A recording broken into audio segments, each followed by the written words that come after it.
पुरंदरच्या विमानतळग्रस्तांची बाजू ही ऐकून घेतली। विमानतळ कुठं करायचं हा सरकारचा निर्णय। प्रकल्पग्रस्तांना भरपाई आणि पर्यायी जमीन द्यावी लागेल असं शरद पवार म्हणतात। दिवाळीनंतर मुख्यमंत्र्यांना आपण भेटू असंही पवारांनी स्पष्ट केलंय।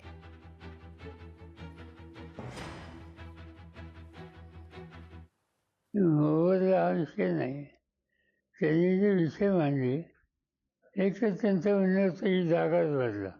आता हा निर्णय काही मी घेऊ शकत नाही, तो इथे अधिकारी घेऊ शकत नाही, केंद्र सरकारचा हा प्रश्न आहे।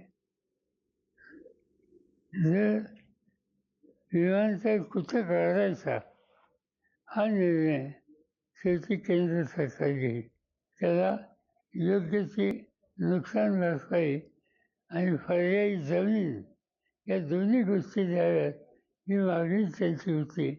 मी त्यांना एवढं सांगितलं की मी राज्य सरकारला, मुख्यमंत्री आणि पालकमंत्री यांना विनंती करणार आहे की तुम्ही या कामाच्यासाठी बैठक बोला, आम्हाला लोकांच्या उपस्थितीतून आणि यातनं काहीतरी मार्ग काढा।